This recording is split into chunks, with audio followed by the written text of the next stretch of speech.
कभी सोचा है कि हमारी जिंदगी के जो बड़े बड़े फैसले होते हैं, क्या वो सच में हम खुद लेते हैं? मतलब आज किससे मिलना है, कौन सी डील फाइनल करनी है, या अपना कीमती वक्त कहाँ लगाना है? जरा सोचिए, क्या हो अगर हमारे ये फैसले उतने भी हमारे ना हो जितना हम समझते हैं।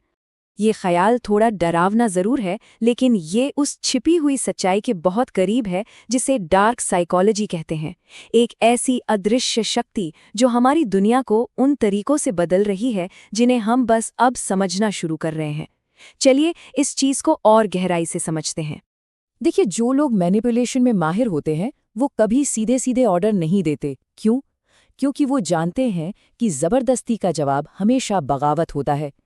तो इसके बजाय वो कंट्रोल का एक ऐसा जाल बुनते हैं जहां हमें लगता है कि आज़ादी हमारे हाथ में है, जबकि असल में हम उसी रास्ते पर चल रहे होते हैं जो उन्होंने हमारे लिए बनाया है। जब भी कोई हमें सीधा सीधा कुछ करने को कहता है तो हमारा दिमाग, हमारा सबकॉन्शियस माइंड फौरन डिफेंसिव हो जाता है। ये एक नेचुरल रिएक्शन है अपनी आज़ादी बचाने का, और माहिर मैनिपुलेटर्स ये बात बहुत अच्छे से जानते हैं। तो वो इस दीवार से टकराने के बजाय इसके बगल से निकल जाते हैं, और इसीलिए वो कभी सीधा आदेश नहीं देते, वो हमें विकल्प देते हैं, चॉइस। अब यहाँ देखिए, दोनों ही मामलों में नतीजा वही निकल रहा है जो मैनिपुलेटर चाहता है ना?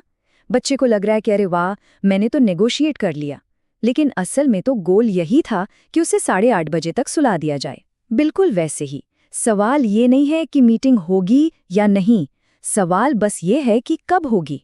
जो असली चॉइस थी वो तो सीन से ही गायब कर दी गई है। तो इस तकनीक को नाकाम कैसे किया जाए? बहुत सिंपल है।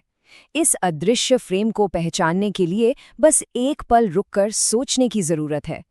अगली बार जब कोई सामने ये या वो का ऑप्शन रखे तो एक गहरी सांस लीजिए और खुद से पूछिए, क्या कोई तीसरा ऑप्शन भी है? क्या हो अगर सही जवाब उस मेन्यू में हो ही नहीं जो मुझे दिया गया है? अक्सर असली आज़ादी इन दिए गए विकल्पों के ठीक बाहर मिलती है। अच्छा, अब बात करते हैं इमोशंस की, कि कैसे मैनिपुलेटर्स भावनाओं के साथ खेलते हैं। और यहाँ पर डोपामीन लूप का कॉन्सेप्ट आता है, जो किसी को इमोशनली अपना आदी बनाने का एक बहुत ही पावरफुल तरीका है। इसे ऐसे समझिए जैसे कोई कसिनो में स्लॉट मशीन खेल रहा हो। जब हमें ये नहीं पता होता कि जैकपॉट कब लगेगा, तो उसे बार बार खेलने की लत लग जाती है। हमारा दिमाग उस अनिश्चितता का, उस अनप्रिडिक्टेबिलिटी का आदी हो जाता है।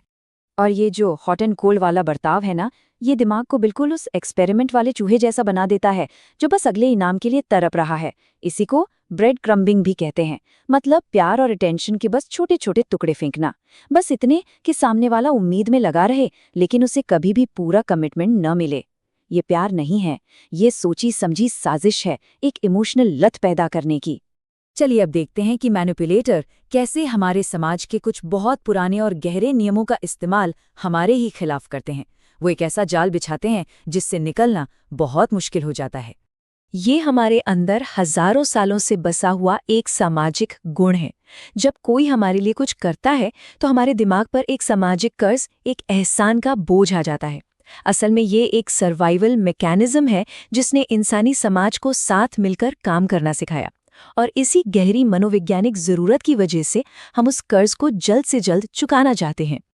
देखिए, ये कितनी चालाकी से काम करता है।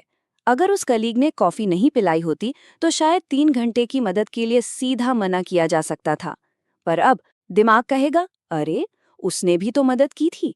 एक छोटी सी कॉफी के बदले में मैनिपुलेटर ने अपना घंटों का काम मुफ्त में करवा लिया। हमने अभी तक इन डार्क टैक्टिक्स के बारे में बात की, लेकिन यहाँ सबसे ज़रूरी बात यह है कि इन तकनीकों के बारे में जानना ही इनसे बचने की सबसे बड़ी ताकत है। जानकारी ही हमारा सबसे बड़ा हथियार है। ये बात इस स्लाइड पर कितनी खूबसूरती से समझाई गई है। देखिए, चाकू अपने आप में अच्छा या बुरा नहीं होता। एक सर्जन उसी चाकू से जान बचाता है और एक हत्यारा जान लेता है। मतलब ये ज्ञान अपने आप में बुरा नहीं है, इसे चलाने वाले का इरादा मायने रखता है।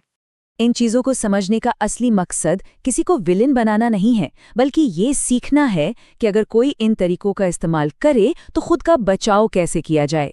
ठीक वैसे ही जैसे लोग मार्शल आर्ट सीखते हैं, हमला करने के लिए नहीं, अपनी रक्षा करने के लिए। जब तक इन डार्क साइकोलॉजी के तरीकों के बारे में पता नहीं होता, लोग हर रोज इनका शिकार होते रहते हैं और उन्हें लगता है कि ये सब उनके खुद की पसंद है।